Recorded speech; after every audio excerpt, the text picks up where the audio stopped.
Hello, my dear friends. Welcome back to all of you in the Diamond classes. I am Vivek Mishra and welcome to all of you in my YouTube channel. As you perfectly know that we are going to discuss about transformation. And in transformation, we are discussing about change of voice. And as I told you that in last part of active passive, I told you some special rules which are very complicated, but before understanding difficult rules, there is a very easy rule.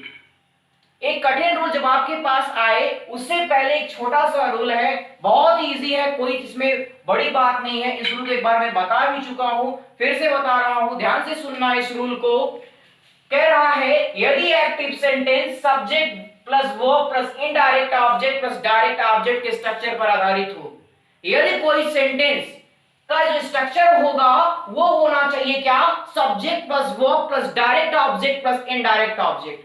यानी कि subject रहेगा, verb रहेगी, verb कौन सी रहेगी ये उसके tense पे depend करता है। आपको टेंस पहचानना आता ही है, ठीक है ना।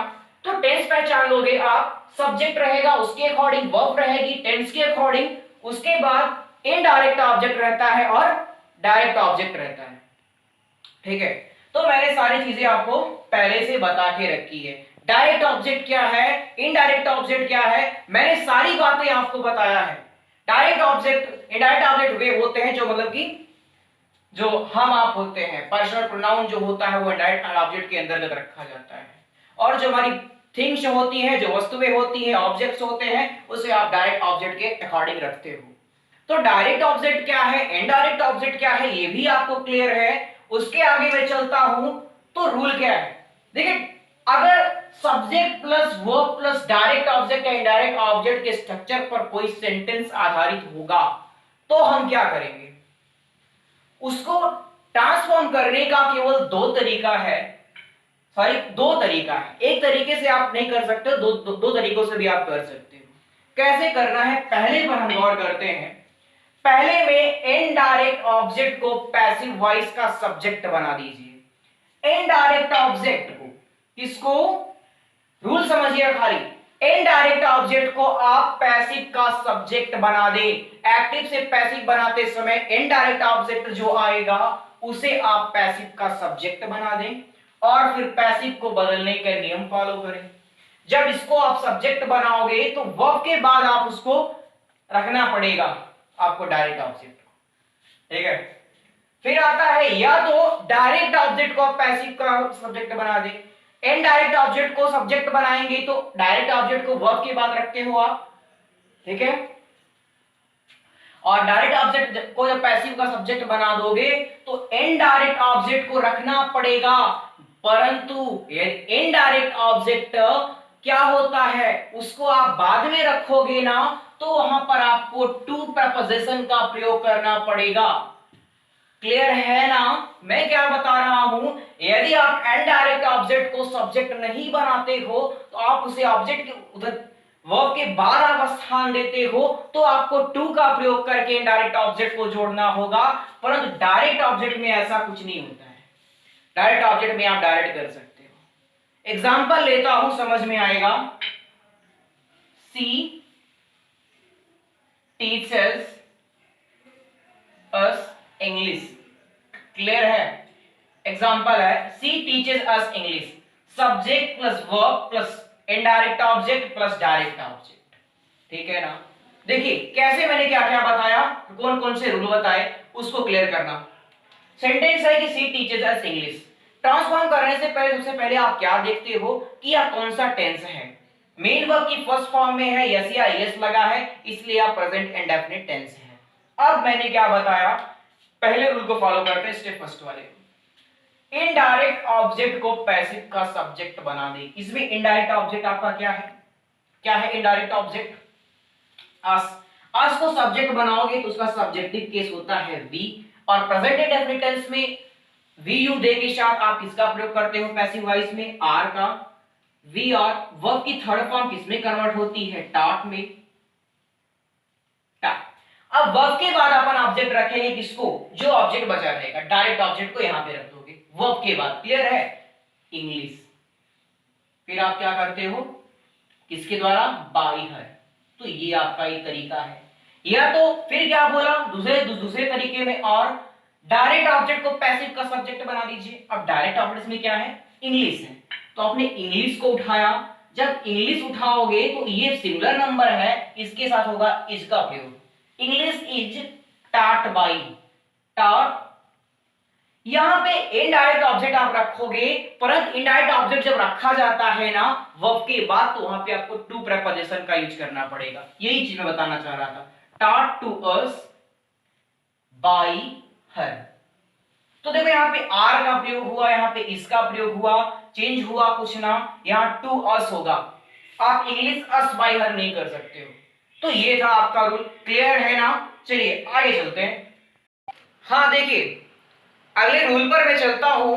तो ये आपका थोड़ा एक स्पेशल रूल है, और मैंने जैसे आपको बताया कि आज जो आपको वीडियो है ना, काफी स्पेशल चीजें इसमें मिलने वाली, जो रेयर चीजें आपको मिलती हैं, और मैंने इसको बोल दिया है मोस्ट स्पेशल कंडीशंस। रेयर मिलती है, मैंने बोला ये as a we can say you can find this type of question in the competition level of examination. It is a very, it is not critical, very minor. There are a very some minor condition which we have to understand how we can solve it. कोई बड़ी चीज नहीं है, केवल ध्यान से सुनना मेरी बातों को, तुरंत समझ में आ जाएगा। तो पहले मैं कहना क्या चाह रहा हूं ना, वहां तक पहुंचो, फिर मैं आपको रूल तक ले चलता हूं। पहले रूल को समझो। यदि एक्टिव सेंटेंस का, अब इससे आपको क्या पता चलता है कि मैं आपको एक्टिव सेंटेंस का स्ट्रक्चर बताने वाला हूं। तो ध्यान से सुनना कि एक्टिव सेंटेंस का स्ट्रक्चर क्या होगा। यदि एक्टिव सेंटेंस का structure subject plus verb plus object, यहां तक तो पहले भी रहता था subject plus verb plus object, बढ़ क्या रहा है, subject plus verb plus object plus infinitive जुड़ जा रहा है। क्या जुड़ रहा है, इन्फिनिटिव जुड़ रहा है। और इन्फिनिटिव का भी टाइप क्या है, विदाउट टू। विदाउट टू को हम क्या कहते हैं, याद है कि नहीं, कि भूल गए? I told you about infinitives. Infinitive divides into two parts, to infinitive and where infinitive. To infinitive, that's infinitive which contains two with them, that's called to infinitive. And where infinitive are those infinitives they which have not two. Way infinitive जो अपने साथ to को नहीं लेते थे ना, उसे आप क्या कहते थे, बेयर इन्फिनिटिव या विदाउट टू। यानी कि ऐसे इन्फिनिटिव जो बिना टू के रहते हैं और वो इन्फिनिटिव होते हैं, यानी कि केवल मेन वर्ब की फर्स्ट फॉर्म रहेगी और वो इन्फिनिटिव कहलाएंगे। और जब कोई इन्फिनिटिव बिना टू के आता है तो उसे आप बेयर इन्फिनिटिव या विदाउट टू इन्फिनिटिव कहते हो, और जब टू के साथ आता है उसे आप विद टू कहते हो। क्लियर है ये सारी बातें ना? तो एक्टिव सेंटेंस का स्ट्रक्चर क्या है, ये दिमाग में घुसा कि नहीं? फिर घुसाऊं। Subject plus verb plus object पहले जैसे रहेगा, केवल एक चीज बढ़ जाएगी, ऑब्जेक्ट के बाद इन्फिनिटिव जुड़ जाएगा। क्लियर हो गया? एग्जांपल दे दो तो समझोगे एक्टिव सेंटेंस कैसे रहेगा ना। देखो मैंने क्या बोला, subject plus verb plus object. चलो सब्जेक्ट मैंने लिखा दे वर्ब मेड मी, यहां तक तो आप कर सकते हो, they made me, subject plus verb plus object. तो बढ़ा क्या है वो चीज पहले पकड़ो ना। यहां तक तो आप सारे रूल पढ़ चुके हो, मैंने इसको पहले से नाम दे दिया है कि most special condition which you can find into the competition level of examination. Okay, तो यहां तक तो आप पहले से जानते हो, दे मेड मी, मैंने क्या बोला, इन्फिनिटिव जुड़ेगा, और कौन सा इन्फिनिटिव जुड़ेगा, बेयर इन्फिनिटिव या विदाउट टू। वेयर इन्फिनिटिव क्या है, वे इन्फिनिटिव्स जो अपने साथ टू को कंटेन नहीं करते हैं उसे हम बेयर इन्फिनिटिव या विदाउट टू कहते हैं। तो मैंने यहां पे जोड़ता हूं दे मेड मी लाफ, बन गया ना। अब इसी एक्टिव सेंटेंस की आपको पैसिव वॉइस बनानी है। तो क्लियर हो गया ना, यहां तक के रूल आपको अच्छे से पता है, केवल लाफ जुड़ा है बस, कुछ भी नहीं करना है। जैसे आप एक्टिव पैसिव करते थे वैसे ही करते आओगे। स्टेप समझते हैं कि अब आपको पैसिव कैसे कन्वर्ट करना है। स्टेप फर्स्ट, एक्टिव वर्ब के प्रयुक्त ऑब्जेक्ट को सब्जेक्ट बना दे। जो एक्टिव सेंटेंस की वर्ब है, वर्ब क्या है, मेड है, उसका ऑब्जेक्ट कौन है, मी, उसको आप बना दोगे सब्जेक्ट। फिर इसने बोला स्टेप 2 में उपयुक्त एक्सिलरी वर्ब का यूज करें। एक्सिलरी वर्ब्स क्या होती हैं, जो किसी सेंटेंस को टेंस बनाती है ना। तो जो टेंस रहेगा टेंस के अकॉर्डिंग आप एक्सिलरी वर्ब यूज करोगे। तो टेंस पहचानना आपको आता है, मैंने जनरल रूल्स आपको बता चुका हूं, इसलिए आपको बता रहा हूं स्पेशल रूल्स। क्लियर है ना। तो दे मेड मी, फिर क्या करोगे आप यहाँ पे टेंस पहचानोगे, ऑब्जेक्ट को बनाएगी। इसके थर्ड में कह रहा है कि मेन वर्ब की थर्ड, ये भी तो करते आए हो, पूरी पैसिव वॉइस पढ़ा है, केवल एक चीज पढ़े हो कि जितनी वर्ब रहेगी, चाहे फर्स्ट फॉर्म, चाहे सेकंड हो, चाहे थर्ड, पैसिव में सब थर्ड हो जाती है। तो पैसिव में चाहे जो टेंस होगा ये मायने नहीं रखता है, जो वर्ब होगी वो मेन वर्ब की थर्ड फॉर्म पास्ट पार्टिसिपल होगी। क्लियर है ना। आगे चलते हैं। तो ये जो इसके लिए केवल रूल आपका स्पेशल है, कुछ नहीं करना है। लाफ है ना, इन्फिनेटिव को जो आपका विदाउट टू इन्फिनेटिव है उसको टू इन्फिनेटिव कर देना है। मतलब लाफ में आपको टू जोड़ देना है। जैसे पैसिव करोगे, इतने पूरी की पैसिव आप जैसे करते थे वैसे करोगे, इसमें खाली आप टू जोड़ दोगे। बहुत ही सिंपल है, देखना कैसे होता है। जैसे क्या कह रहा है, दे मेड मी लाफ, मी को उठाया आई। क्लियर है। आई के अकॉर्डिंग कौन सी ऑक्सिलरी वर्ब आएगी यहाँ पे, टेंस कैसे पहचानेंगे, मेन वर्ब की second form, so it is a past indefinite tense and the auxiliary verb of past indefinite tense is a was verb and with I we can use was। तो I was third form make की made ही होती है, तो I was made। फिर क्या बोला, इसी verb के बाद इस वर्ब को टू जोड़ के लिख दो, made to laugh। और इसकी एक और कंडीशन ये है, अगर ऑब्जेक्ट रहेगा तो आप चाहे ऑब्जेक्ट यूज करो या ना करो, या आप जो ये आपका सब्जेक्ट है ना, आप चाहे बाई देम करो या ना करो, यहीं पर भी सही है। ये आप चाहते हो तो बाई देम भी कर सकते हो, बट अगर आप यहीं पे छोड़ रहे हो I was made to laugh, तो कोई काट नहीं सकता है। लेकिन आप बाई देम कर भी दोगे तो भी कुछ नहीं होने वाला है। एग्जाम्पल एक और ले लेता हूं, जैसे we saw him run away, we saw him run away. तो वही रूल लगाते हैं, ऑब्जेक्ट को उठाया हिम को करेंगे ही, टेंस कौन सा है, पास्ट इंडेफिनिट, मेन वर्ब की second form, he was, third form saw की क्या होती है, सी सा सीन, तो he was seen to run away. यहीं पे छोड़ दोगे तो कोई प्रॉब्लम नहीं, हाथ में खुजली हो रही है ना, बाई कर भी सकते हो, तो चाहे जो करोगे। क्लियर है। तो वीडियो अच्छी लगी है ना तो लाइक करना। चलिए आगे चलते हैं अपने रूल पे। देखिए आपका अगला रूल जो है रूल 20, ठीक है। इस रूल में क्या है, मैंने जितने भी रूल बताए, आज जो मैं रूल बता रहा हूं, पहले उसके स्ट्रक्चर पर काफी डिस्कशन होना है, और इसके स्ट्रक्चर को देख के घबरा मत जाना, डर मत जाना, क्योंकि ये रूल देखने में तो बहुत हार्ड लग रहा है, काफी चीजें इसमें हैं, बट बहुत छोटा सा ट्रांसफॉर्म करना है, बस छोटा सा चेंज करोगे तुरंत एक्टिव से पैसिव बदल जाएगा। पर आपको जानना तो हर चीज है ना कि क्या क्या है। चलिए सबसे पहले आप कंफर्म करो कि उसका स्ट्रक्चर क्या है। यदि एक्टिव सेंटेंस का structure subject plus ask plus object, subject plus ask plus object plus if और वेदर, इफ का प्रयोग होगा या वेदर का, प्लस क्लाज, यानी कि इफ वेदर के बाद कोई एक क्लाज रहेगी, अथवा subject plus ask plus object plus interrogative sentence plus clause रहेगी, यानी कि या इफ वेदर रहेगा या इंट्रोगेटिव वर्ड प्लस क्लाज रहेगा, किसके बाद, subject plus ask plus object के बाद। यानी कि एक्टिव वॉइस का स्ट्रक्चर होगा subject plus ask plus verb plus if और वेदर प्लस क्लाज, या subject plus ask plus object plus question word या इंट्रोगेटिव वर्ड प्लस क्लाज। ठीक है। अब इसको आपको एक्टिव से पैसिव में कन्वर्ट करना है, तो क्या रूल होगा, step first, ask ask ask के बाद प्रयुक्त ऑब्जेक्ट को पैसिव वॉइस का सब्जेक्ट बना दें।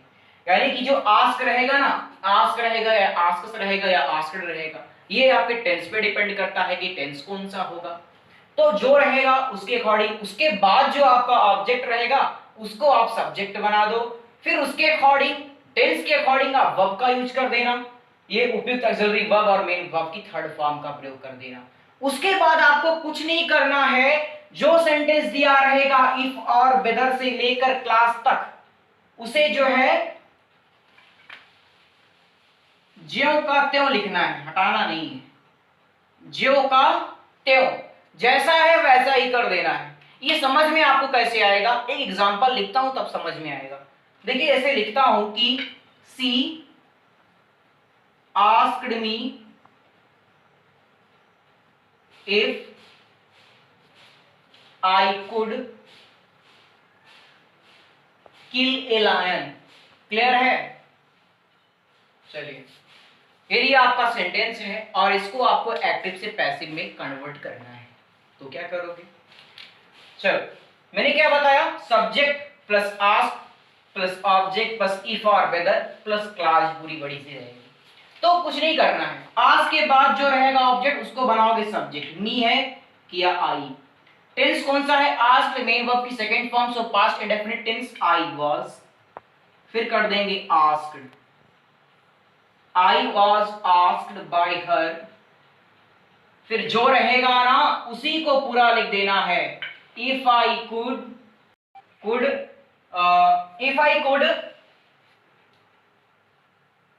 kill a lion। ठीक है, क्लियर है ना? कुछ नहीं करना है, इतने को खाली पैसिव में कन्वर्ट करना है, और ये सब चाहे यहां से लेके दिल्ली से बंबई तक रहे कोई दिक्कत नहीं है, इसके बाद जो भी रहे उठा के रख देना है वैसे का वैसा, केवल कन्वर्ट इसको करना है। तो कुछ नहीं है, परेशान होने की जरूरत नहीं है, केवल रूल को समझना, कोई बड़ी बात नहीं है। एक और एग्जांपल लेता हूं, सारी कंफर्मेशन मिलती है आपको यहां से। He asked me